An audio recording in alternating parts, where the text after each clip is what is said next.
ನಮಸ್ಕಾರ ಸ್ನೇಹಿತರೆ. ದೇಶದ ಎಲ್ಲ ಗ್ಯಾಸ್ ಸಿಲಿಂಡರ್ ಬಳಕೆದಾರರಿಗೆ ಇದೀಗ ಮತ್ತೊಮ್ಮೆ ಕೇಂದ್ರ ಸರ್ಕಾರದಿಂದ ಹೊಸ ರೂಲ್ಸ್, ಹೊಸ ನಿಯಮವನ್ನು ಜಾರಿಗೆ ಮಾಡುವ ಮೂಲಕ ಗ್ಯಾಸ್ ಸಿಲಿಂಡರ್ ಬಳಕೆದಾರರಿಗೆ ಬಿಗ್ ಶಾಕ್ ನೀಡಿದೆ. ಹೌದು, ಕೇಂದ್ರ ಸರ್ಕಾರವು ಗ್ಯಾಸ್ ಸಿಲಿಂಡರ್ ಬುಕ್ಕಿಂಗ್ ಮಾಡುವವರಿಗೆ ಸಬ್ಸಿಡಿ ಸೇರಿದಂತೆ ಉಚಿತ ಗ್ಯಾಸ್ ಕೂಡ ಕೇಂದ್ರ ಸರ್ಕಾರ ಈ ಹಿಂದೆ ಅದೆಷ್ಟೋ ಬಡ ಕುಟುಂಬಗಳಿಗೆ ವಿತರಣೆ ಮಾಡಿತ್ತು. ಈಗಲೂ ಕೂಡ ಕೇಂದ್ರ ಸರ್ಕಾರದಿಂದ ಗ್ಯಾಸ್ ಸಿಲಿಂಡರ್ ಬುಕ್ ಮಾಡುವವರಿಗೆ ಸಬ್ಸಿಡಿ ಹಣವನ್ನು ಅವರ ಖಾತೆಗಳಿಗೆ ಜಮಾ ಮಾಡುತ್ತದೆ. ಇನ್ಮುಂದೆ ಗ್ಯಾಸ್ ಸಿಲಿಂಡರ್ ಸಬ್ಸಿಡಿ ಹಣ ಪಡೆಯಲು ಪ್ರತಿಯೊಬ್ಬರೂ ಕೂಡ ಈ ಚಿಕ್ಕ ಕೆಲಸ ಮಾಡುವುದು ಕಡ್ಡಾಯವಾಗಿದೆ. ಜೊತೆಗೆ ಗ್ಯಾಸ್ ಸಿಲಿಂಡರ್ ಬುಕ್ ಮಾಡಿ ನೀವು ಗ್ಯಾಸ್ ಪಡೆದುಕೊಳ್ಳುವಾಗ ಇದನ್ನು ಹೇಳಿದರೆ ಮಾತ್ರ ಇನ್ಮುಂದೆ ಗ್ಯಾಸ್ ಸಿಗುತ್ತದೆ. ಇಲ್ಲದಿದ್ದರೆ ನಿಮಗೆ ಗ್ಯಾಸ್ ಸಿಲಿಂಡರ್ ಸಿಗುವುದಿಲ್ಲ ಎಂದು ಕೇಂದ್ರ ಸರ್ಕಾರ ಅಧಿಕೃತವಾಗಿ ಘೋಷಣೆ ಮಾಡಿದೆ. ಹಾಗಾದರೆ ಬನ್ನಿ, ಕೇಂದ್ರ ಸರ್ಕಾರ ಬಿಡುಗಡೆ ಮಾಡಿರುವ ನಿಯಮದಲ್ಲೇನಿದೆ, ಏನೆಲ್ಲ ಬದಲಾವಣೆಗಳಾಗಲಿವೆ ಎಂಬುದರ ಕುರಿತು ಕಂಪ್ಲೀಟ್ ವಿವರವನ್ನು ಈ ವಿಡಿಯೋದಲ್ಲಿ ನೋಡೋಣ. ಕೇಂದ್ರ ಸರ್ಕಾರವು LPG gas cylinder booking, delivery ಮತ್ತು ಸಬ್ಸಿಡಿ ವ್ಯವಸ್ಥೆಯಲ್ಲಿ ಕಠಿಣ ನಿಯಮಗಳನ್ನು ಜಾರಿಗೆ ತಂದಿದೆ. Scheme for ration card and gas cylinder 2025 ಪ್ರಕಾರ ಈ ಹೊಸ ನಿಯಮಗಳು ಡಿಸೆಂಬರ್ 31, 2028ರವರೆಗೆ ಅನ್ವಯಿಸುತ್ತವೆ.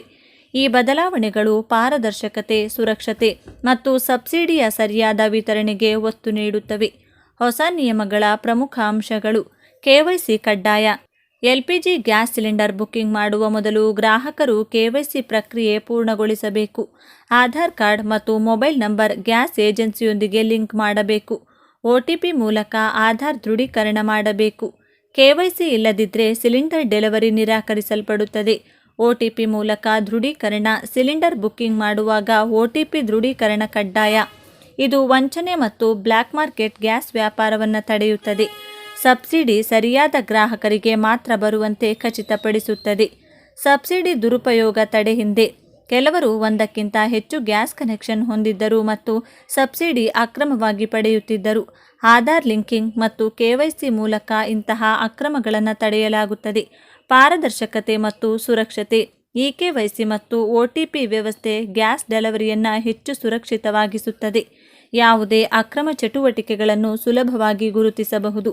ಹೊಸ ನಿಯಮಗಳ ಪ್ರಯೋಜನಗಳು: ವಂಚನೆ ಕಡಿಮೆ, ಬ್ಲ್ಯಾಕ್ ಮಾರ್ಕೆಟ್ ಮತ್ತು ಡೂಪ್ಲಿಕೇಟ್ ಬುಕ್ಕಿಂಗ್ ತಡೆ, ಸಬ್ಸಿಡಿ ಸರಿಯಾದವರಿಗೆ, ಆರ್ಥಿಕ ಸಹಾಯ ನಿಜವಾದ ಅಗತ್ಯವಿರುವವರಿಗೆ ಮಾತ್ರ, ಸುರಕ್ಷಿತ ಡೆಲಿವರಿ, OTP ಮತ್ತು ಆಧಾರ್ ದೃಢೀಕರಣದೊಂದಿಗೆ ಸುರಕ್ಷಿತ ವ್ಯವಸ್ಥೆ, ಪಾರದರ್ಶಕತೆ. ಎಲ್ಲ ಲೆಕ್ಕಾಚಾರಗಳು ಡಿಜಿಟಲ್ ಆಗಿರುವುದರಿಂದ ಅಕ್ರಮಗಳು ಕಡಿಮೆ. ಗ್ರಾಹಕರು ಏನು ಮಾಡಬೇಕು? ಆಧಾರ್ ಮತ್ತು ಮೊಬೈಲ್ ನಂಬರ್ ಗ್ಯಾಸ್ ಏಜೆನ್ಸಿಯೊಂದಿಗೆ ಲಿಂಕ್ ಮಾಡಿ. KYC ಪ್ರಕ್ರಿಯೆ ಪೂರ್ಣಗೊಳಿಸಿ. OTP ದೃಢೀಕರಣದೊಂದಿಗೆ ಮಾತ್ರ ಬುಕ್ಕಿಂಗ್ ಮಾಡಿ. ಸಬ್ಸಿಡಿ ಲಾಭ ಪಡೆಯಲು ನಿಮ್ಮ ದಾಖಲೆಗಳನ್ನು ನವೀಕರಿಸಿ. ತಾತ್ಕಾಲಿಕ ತೊಂದರೆ ಆದರೆ ದೀರ್ಘಕಾಲದ ಲಾಭ. ಹೊಸ ನಿಯಮಗಳು ಆರಂಭದಲ್ಲಿ ಸ್ವಲ್ಪ ತೊಂದರೆ ಕೊಡಬಹುದು, ಆದರೆ ದೀರ್ಘಕಾಲದಲ್ಲಿ ಗ್ಯಾಸ್ ವಿತರಣೆ ಪಾರದರ್ಶಕ ಮತ್ತು ನ್ಯಾಯಯುತವಾಗುತ್ತದೆ. ಸರ್ಕಾರದ ಈ ಹೆಜ್ಜೆ ಸಾಮಾನ್ಯ ಜನತೆಗೆ ನ್ಯಾಯ ಮತ್ತು ಸುರಕ್ಷಿತ LPG ಸೇವೆ ನೀಡುವ ಗುರಿಯನ್ನು ಹೊಂದಿದೆ. ಸಿಲಿಂಡರ್ ಸಬ್ಸಿಡಿ ಪಡೆಯಲು ಬದಲಾದ ನಿಯಮಗಳು. ಸಬ್ಸಿಡಿ ಪಡೆಯಲು ನೀವು ನಿಮ್ಮ ಬ್ಯಾಂಕ್ ಖಾತೆ, ಆಧಾರ್ ಕಾರ್ಡ್ ಮತ್ತು ಗ್ಯಾಸ್ ಸಂಪರ್ಕವನ್ನು ಲಿಂಕ್ ಮಾಡಬೇಕಾಗುತ್ತದೆ. ಸರ್ಕಾರದ ನಿರ್ಧಾರಕ್ಕೆ ಅನುಗುಣವಾಗಿ ಸಬ್ಸಿಡಿ ಮೊತ್ತವು ಬದಲಾಗುತ್ತದೆ. ನೀವು ಒಂದು ವರ್ಷದಲ್ಲಿ 6ರಿಂದ 8ಕ್ಕಿಂತ ಹೆಚ್ಚು ಸಿಲಿಂಡರ್ಗಳನ್ನು ಬಳಸಿದರೆ ನಿಮಗೆ ಸಬ್ಸಿಡಿ ಸಿಗುವುದಿಲ್ಲ. ಹೊಸ ನಿಯಮಗಳನ್ನು ಪಾಲಿಸಲು ಕೆಲವು ದಾಖಲೆಗಳ ಅಗತ್ಯವಿದೆ. ನಿಮ್ಮ ಆಧಾರ್ ಕಾರ್ಡ್ಗೆ ಲಿಂಕ್ ಮಾಡಲಾದ ಮೊಬೈಲ್ ಸಂಖ್ಯೆ, ಆದಾಯ ಪ್ರಮಾಣಪತ್ರ, ಬ್ಯಾಂಕ್ ಖಾತೆಯ ವಿವರಗಳು, ಗ್ಯಾಸ್ ಸಂಪರ್ಕ ಪುಸ್ತಕ. eKYC ಪೂರ್ಣಗೊಳಿಸಲು ಈ ದಾಖಲೆಗಳನ್ನು ಸಿದ್ಧವಾಗಿಡಿ. ಈ ಬದಲಾವಣೆಯ ಮುಖ್ಯ ಉದ್ದೇಶ ವಂಚನೆಯನ್ನು ತಡೆಗಟ್ಟುವುದು, ಸಿಲಿಂಡರ್ಗಳು ಬೀದಿಗಳಲ್ಲಿ ಮಾರಾಟವಾಗುವುದನ್ನು ತಡೆಯುವುದು ಮತ್ತು ಸಬ್ಸಿಡಿ ಸರಿಯಾದ ವ್ಯಕ್ತಿಗೆ ತಲುಪುವುದನ್ನು ಖಚಿತಪಡಿಸಿಕೊಳ್ಳುವುದು ಇದರ ಗುರಿಯಾಗಿದೆ. OTP ಪೂರೈಕೆ ಮತ್ತು eKYCಯೊಂದಿಗೆ ಅನಿಲ ವಿತರಣೆ ಇನ್ನಷ್ಟು ಸುರಕ್ಷಿತವಾಗಿರುತ್ತದೆ. ಅಲ್ಲದೆ ಯಾವುದೇ ಅಕ್ರಮಗಳನ್ನು ಸುಲಭವಾಗಿ ಪತ್ತೆ ಹಚ್ಚಬಹುದು. ಹೊಸ ನಿಯಮವು ಅನುದಾನದ ಹಣದ ದುರುಪಯೋಗವನ್ನು ತಡೆಯುತ್ತದೆ. ಉದಾಹರಣೆಗೆ, ಕೆಲವು ಜನರು ಒಂದಕ್ಕಿಂತ ಹೆಚ್ಚು ಅನಿಲ ಸಂಪರ್ಕಗಳನ್ನು ಹೊಂದಿದ್ದರು ಮತ್ತು ಸಬ್ಸಿಡಿ ಹಣವನ್ನು ಪಡೆಯುತ್ತಿದ್ದರು.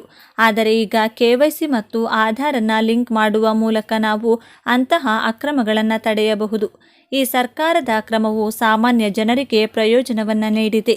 ಇದು ತಂತ್ರಜ್ಞಾನವನ್ನು ಬಳಸಿಕೊಂಡು ವ್ಯವಸ್ಥೆಯನ್ನು ಸುಧಾರಿಸುವ ಪ್ರಯತ್ನವಾಗಿದೆ. ಇದರ ಬಗ್ಗೆ ನಿಮಗೆ ಯಾವುದೇ ಪ್ರಶ್ನೆಗಳಿದ್ದರೆ ದಯವಿಟ್ಟು ನಿಮ್ಮ ಹತ್ತಿರದ ಅನಿಲ ಕಂಪನಿಯನ್ನು ಸಂಪರ್ಕಿಸಿ.